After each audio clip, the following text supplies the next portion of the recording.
₹100 रोज का खर्च आपके रिटायरमेंट को खराब कर सकता है, आपके फ्यूचर को खराब कर सकता है। एनपीएस, एसआईपी सब सही चल रहा है, लेकिन आप रोज ₹100 खर्च कर रहे हैं और सोच रहे हैं ये तो छोटा-मोटा खर्च है, क्या ही फर्क पड़ेगा? सोचिए अगर रोज ₹100 सेविंग से ज़्यादा खर्च कर देंगे तो रिटायरमेंट में आपका कॉर्पस कितने लाख पीछे रह जाएगा? ₹100। हाँ, सिर्फ ₹100 रोज का फर्क रिटायरमेंट में बड़ी कमी बना सकता है। आज मैं आपको इसका रियल कैलकुलेशन बताऊंगा और समझाऊंगा भी। वीडियो को आखिर तक देखिएगा क्योंकि आखिर में मैं बताऊंगा कि ₹100 डेली बचत से आप कैसे करोड़पति तक बन सकते हैं। हम सब छोटी-छोटी चीज़ों में खर्चों को इग्नोर कर देते हैं, जैसे कॉफ़ी, स्नैक्स, डिलीवरी चार्जेस, ₹100 यहाँ, ₹200 वहाँ। पर जब बात रिटायरमेंट की आती है तो यही छोटे खर्चे कंपाउंडिंग इफ़ेक्ट में बड़ा नुकसान करते हैं। समझिए, आपकी बाल्टी में छोटे-छोटे कई सारे छेद हैं, तो पानी कितनी जल्दी खर्च हो जाएगा, कितनी जल्दी बह जाएगा, ऐसे ही होता है। अब इसको एक सिंपल सी और रियल मैथ से यानी गणित से समझते हैं। अगर आप हर रोज़ ₹100 बचाते हैं तो महीने में बनता है ₹3000 और साल में ₹36,000। अब सवाल ये है कि अगर आपने ये 36,000 हर साल एसआईपी में लगाए होते 5 साल, 10 साल, 20 साल में कितना बड़ा फ़र्क आ सकता था। मान लीजिए आप ₹10 एनुअल रिटर्न मान लेते हैं, 10% एनुअल रिटर्न मान लेते हैं। तो सेम 36,000 का ईयरली इन्वेस्टमेंट 10 साल 20 साल में आपका कॉर्पस काफ़ी बड़ा बन सकता है। यानी डेली ₹100 का छोटा-सा इन्वेस्टमेंट, लेकिन लॉन्ग टर्म में ये बड़ा डिफरेंस पैदा कर देता है।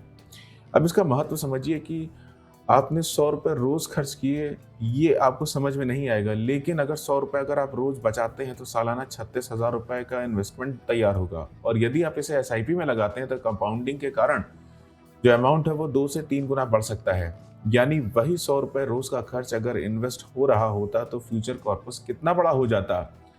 अब सोचिए, आप और ज़्यादा डिसिप्लिन सेविंग कर सके तो एसआईपी शुरू करें, मंथली डिसिप्लिन में आ जाएँगे, मंथली जो म्यूचुअल फंड लॉन्ग टर्म में रिटर्न बढ़ते रहेंगे, कंपाउंड इंटरेस्ट इफेक्ट आपका बेस्ट फ्रेंड बनेगा।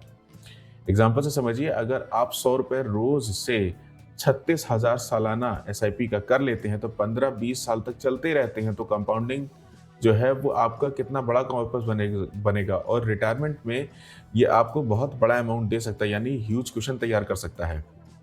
ये वही मैजिक है जो पैसे को स्लो बढ़ा देता है और बिना नोटिसिंग के आपको जो आपका फ्यूचर है वो काफ़ी स्ट्रांग कर देता है। अब थोड़ी मिस्टेक समझ लीजिए कि मैं आज नहीं करूँगा, कल से स्टार्ट करूँगा।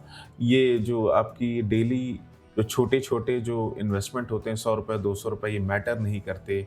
इन्वेस्टमेंट करने से डर लगता है। देखिए, सबसे बड़ा जो दुश्मन है वही आपके मन की सोच ही है। तो आज का लेसन क्या है? डेली ₹100 ज़बरदस्ती के खर्च नहीं कर देने, कहीं भी नहीं उड़ा देने। खर्च करने से पहले आपको सोचना होगा, रोज़ की बचत करनी होगी, कंपाउंडिंग के पावर को अंडर एस्टिमेट नहीं करना है, डिसिप्लिन एसआईपी चलानी है ताकि फ्यूचर सिक्योर हो सके।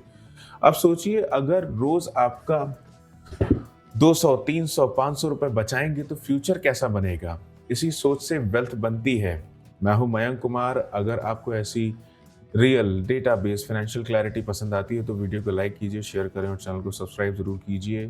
ये वीडियो सिर्फ जर्नल इन्फॉर्मेशन के लिए है। कोई भी फाइनेंशियल डिसीजन लेने से पहले अपनी रिसर्च कीजिए और किसी क्वालिफाइड फाइनेंशियल एडवाइजर या सीए से सलाह जरूर लें। मुलाकात होती है आपसे अगले वीडियो में।